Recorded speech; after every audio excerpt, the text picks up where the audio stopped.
जय सिया राम। आज इस वीडियो में हम स्वरों का वर्गीकरण की जो हमारी सीरीज चल रही है उस सीरीज में खासकर हम स्वरों का वर्गीकरण नहीं बल्कि हम वर्णमाला पढ़ रहे हैं और वर्णमाला के अंतर्गत आज हम स्वरों को खत्म करने वाले हैं। हमने पिछली क्लासों में स्वरों का वर्गीकरण 6 आधारों पर किया था, जिसमें से 4 आधारों पर हम बात कर चुके हैं। पहला उच्चारण काल के आधार पर, दूसरा उसके साथ ओष्ठ के प्रयोग के आधार पर, तीसरी तालु की स्थिति के आधार पर और चौथा जीभ के प्रयोग के आधार पर। मैंने कोशिश करी है कि जिस तरीके से कंपटीशन बढ़ रहा है उस बढ़ते हुए कंपटीशन के अनुसार मैंने हिंदी को आपको बहुत ही अच्छे और आसान तरीके से आपके सामने प्रस्तुत करने की कोशिश करी है। जिन लोगों ने अभी तक हमारी पिछली वीडियो नहीं देखी है वो जाकर के हमारे चैनल पे जरूर देख लें, तभी आपको आज की क्लास को बहुत ही अच्छे ढंग से समझ में आ जाएगी। और अगर आज की क्लास अगर आप पढ़ लेते हैं तो जो है संधि वाला जो हमारी क्लास होगी उस क्लास को समझना यानी संधि वाले टॉपिक को समझना आपके लिए बहुत ही आसान हो जाएगा।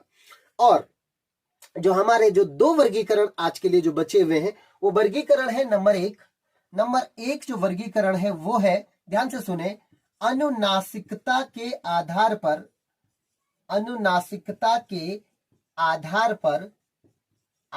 पर स्वर। नंबर 1 पॉइंट आज जो हमारा है स्वरों के 4 वर्गीकरण मैंने आपको बता दिया है। इसमें से चौथा आप इसे समझ सकते हैं, 5वां आधार है हमारा अनुनासिकता के आधार पर स्वर और छठा आधार है हमारा वो है, जरा ध्यान से सुनने, जाति के आधार पर स्वर।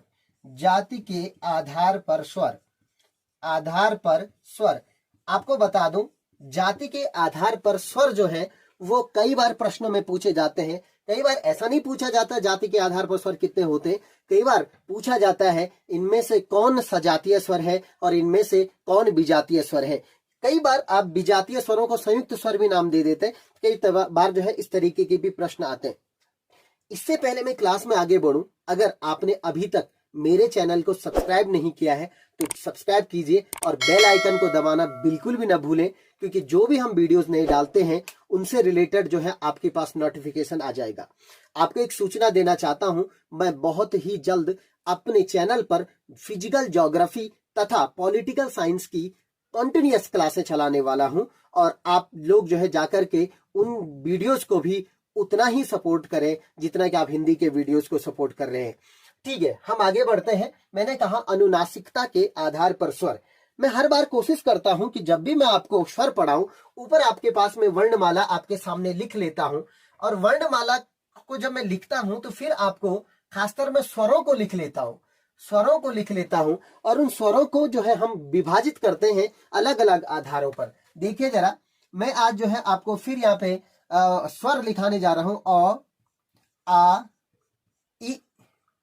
ई, ध्यान से सुने जरा, ई, ओ, री, ए, आई, ओ और औ। हम इतनी ही यानी इन 11 स्वरों को हम हिंदी में पढ़ते हैं। मैं क्यों हम 11 पढ़ते हैं, 13 नहीं पढ़ते, आप जो मेरी पिछली वीडियोस हैं उनमें जाकर के आप देख लीजिएगा, आपको पता चल जाएगा कि हम 11 ही स्वर क्यों पढ़ते हैं। ध्यान से सुने जरा, मैंने कहा स्वरों का जो आज का हमारा 5वें नंबर का वर्गीकरण है वो है अनुनासिकता के आधार पर स्वर। ध्यान से सुने, वो आधार है अनुनासिकता के आधार पर स्वर। ध्यान से सुने जरा, अनुनासिकता के आधार पर स्वर। सर ये अनुनासिक क्या होता है जरा समझे जरा। मैं आपको बता देता हूं, वैसे हम 11 स्वर पढ़ते हैं, लेकिन जो 12वां और 13वां स्वर है उनमें से अंग और अह भी आता है। वैसे वो इन 13 स्वरों का भाग बिल्कुल भी नहीं है क्योंकि वो दोनों अयोगवा हैं। लेकिन सिलेबस के अनुसार और आपके पास जो भी एनसीईआरटी ने सिलेबस दिया हुआ है उसके अनुसार जो है मुझे अनुनासिकता के आधार पर स्वर भी आपको समझाने पड़ते हैं। जबकि मैं अंग और अह जो है, जो कि आपके पास अयोगवाह स्वर हैं, स्वर नहीं बोलेंगे उन्हें, अयोगवाह वर्ण बोलेंगे, जबकि वो इन स्वरों के भाग नहीं है। लेकिन उसके बावजूद भी मैं आज आपको जो कराने जा रहा हूं वह अनुनासिकता के आधार पर स्वर। इस कारण मुझे औ के अलावा यहां पर एक वर्ण और लिखना पड़ता है और वो है अंग। ध्यान से सुने, इसके ऊपर बिंदु, औ के ऊपर बिंदु, आप इसे अंग कहते हैं। ये जो बिंदु है, ये बिंदु है, असली में ये बिंदु से बनने वाले जो शब्द होते हैं वो संस्कृत के होते हैं। ये जो बिंदु है ऊपर वाला, जो औ के ऊपर बिंदु लगा हुआ है, आप इसे नुक्ता भी कह सकते हैं या नॉर्मली बिंदु भी कह सकते हैं। ये बिंदु जो है अनुस्वार कहलाता है। और जब मैंने आपके पास लिए जो है, पहले ही जब से मैंने वर्णमाला की सीरीज शुरू नहीं करी, हिंदी को एक सीरीज से शुरू नहीं किया, मैंने तत्सम और तद्भव को पहचानने की कैसे बहुत आसान तरीके से पहचाने, उसके लिए मैंने वीडियोस डाला हुआ अपने चैनल पर, आप जाकर के उसे देख सकते हैं।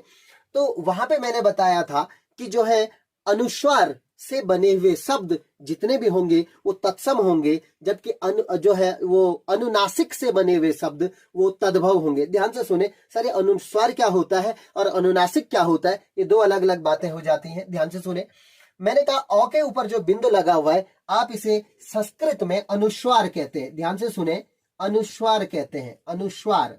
ध्यान से सुने, और अनुस्वार का तद्भव रूप, तद्भव, तद्भव समझते हो ना, जैसे संस्कृत के शब्द हैं तो उन्हें हम तत्सम कहते हैं, लेकिन संस्कृत के शब्द जब वो रूप बदल देते हैं और हिंदी में प्रयोग हो रहे रूप बदल करके, अर्थ नहीं बदला, रूप बदल जाते हैं, तो उन्हें हम तद्भव कहते हैं। तो अनुस्वार का तद्भव रूप जो होता है वो होता है अनुनासिक। ध्यान से सुने, अनुस्वार का तत्सम रूप जो होता है, तद्भव रूप जो होता है वो अनुनासिक होता है। अब जरा ध्यान सुने, सर अनुस्वार कौन है?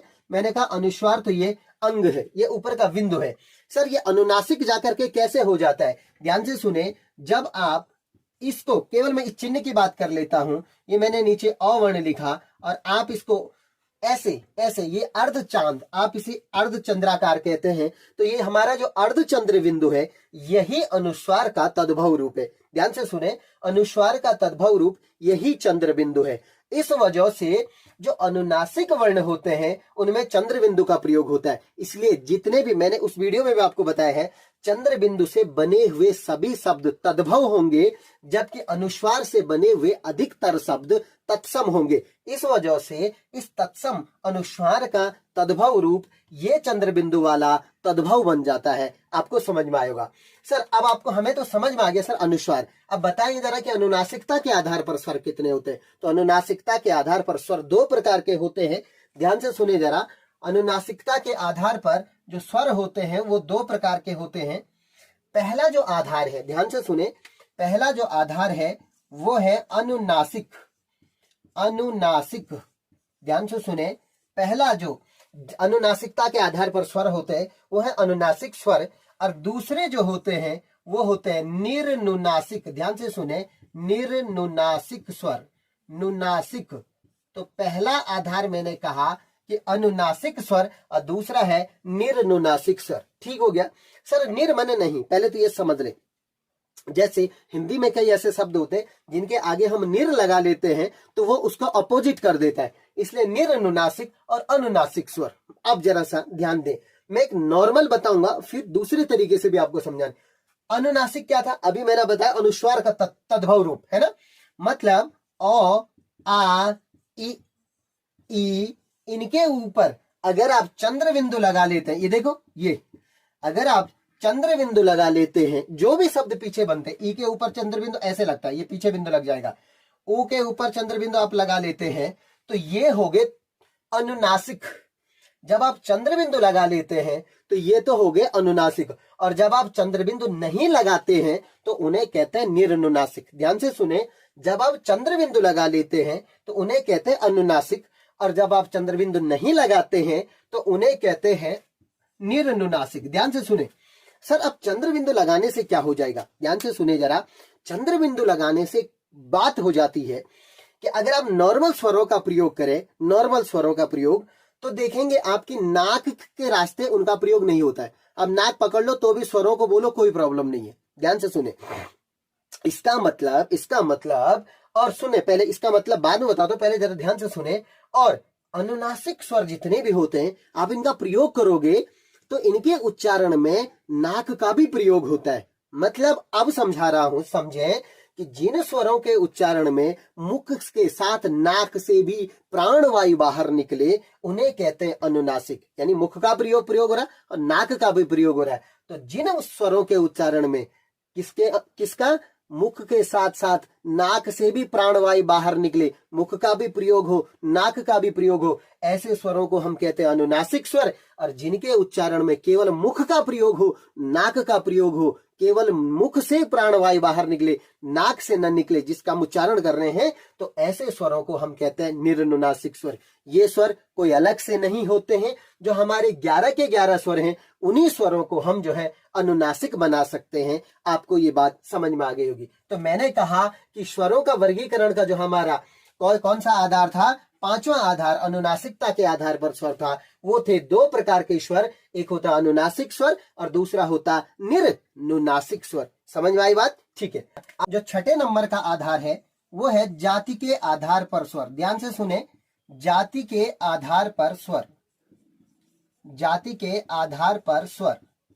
ध्यान से सुने जरा, अगला आधार है जाति के आधार पर स्वर। देखो, अब जाति के आधार पर का मतलब क्या होता है, यानी एक जैसे बने हुए स्वरों से बने हुए शब्द हैं या फिर अलग अलग टाइप के स्वरों से बने हुए। कैसे, मैं आपको पहले बता देता हूं जिससे कि आपका जो कंफ्यूजन है वो क्लियर हो जाएगा। जाति के आधार पर स्वरों को हम 2 भागों में बांटते हैं। नंबर एक होता है सजातीय स्वर। ध्यान से सुने, नंबर 1 होता है सजातीय स्वर और नंबर दूसरा जो होता है वो होता है विजातीय स्वर। ध्यान से सुने जरा, पहला आधार है सजातीय स्वर और दूसरा आधार है विजातीय स्वर। अब जरा इन्हें ध्यान से समझे कि सजातीय क्यों कहा गया और विजातीय क्यों कहा गया, इन 2 बातों को सही तरीके से समझे। देखो सर, सजातीय स्वर कौन से हैं, ध्यान से सुनिए जरा।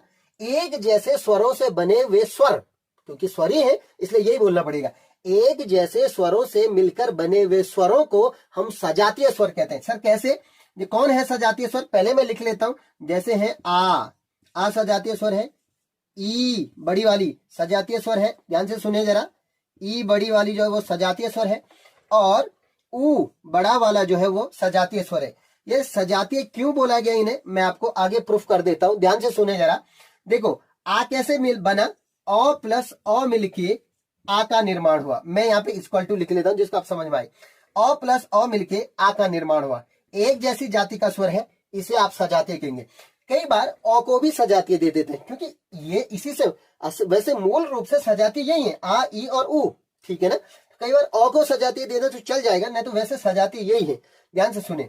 अब देखो, ई का निर्माण कैसे हुआ, ई और ई, ये दोनों छोटी ई को मिला करके बड़ी ई का निर्माण हुआ।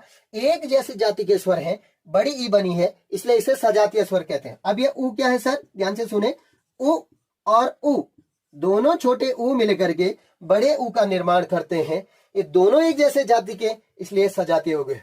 तो यहाँ पे देखने वाली बात, आ ई ऊ ये क्या है, सजातीय स्वर है। किससे बने, अ प्लस अ मिलके आ बना, ई प्लस ई मिलके दोनों छोटे हैं, ई बनी, ऊ बना। यानी लगभग अगर हम देखा जाए तो ऊ तक हो गया। सर री कैसे छूट गया, री इसलिए छूट गया है, ध्यान से सुने, री को मैंने छोड़ दिया है क्योंकि री के साथ का जाति वाला संस्कृत में प्रयोग होता है। मैंने उसे पिछले वीडियो में आपको बता दिया है, ध्यान से सुने।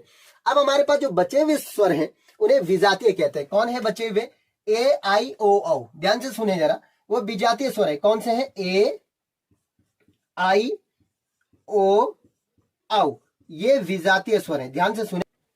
इन्हें कई बार व्याकरण में संयुक्त स्वर भी कहते हैं। संयुक्त क्यों, क्योंकि वो 2 अलग अलग टाइप के स्वरों से मिलकर बने। कैसे, पहले मैं प्रूफ कर देता हूं फिर आगे बढ़ते। ध्यान से सुने, ए का निर्माण कैसे हुआ सर, ए का निर्माण हुआ अ प्लस ई के मिलने से, अ प्लस ई के मिलने से ए का निर्माण हुआ। ध्यान से सुने जरा। तो 2 अलग अलग तरह के स्वर हैं, 2 अलग अलग स्वर हैं, इसलिए विजातीय का, एक जैसी जाति नहीं, विजातीय, सजातीय का उल्टा विजातीय। तो अ प्लस ई मिलके ए बना। आई कैसे बना, आई कैसे बना, अ प्लस ए मिलके आई का निर्माण हुआ, अ प्लस ए मिलके आई का निर्माण हुआ। ध्यान से सुने सर, ओ कैसे बना, ओ कैसे बना, अ प्लस ऊ मिलके, ध्यान से सुने, अ प्लस ऊ मिलके ओ का निर्माण होता है।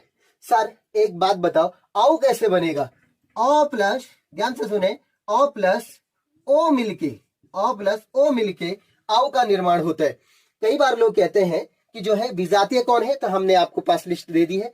कई बार लोग कहते हैं सजातीय कौन है, कैसे बने, ये मैंने आपको लिस्ट दे दी है। मुझे विश्वास है कि आपको आज का ये टॉपिक स्वरों का वर्गीकरण जो है अच्छे ढंग से समझ में आएगा। हमारी तरफ से स्वरों का वर्गीकरण बहुत ही अच्छे ढंग से, इसको कोई ट्रिक की जरूरत नहीं है, ये ऐसे ही आपको समझ में आ जाएगा। आपको ये वीडियो कैसे लगा हमें कमेंट सेक्शन में जरूर बताएं। धन्यवाद।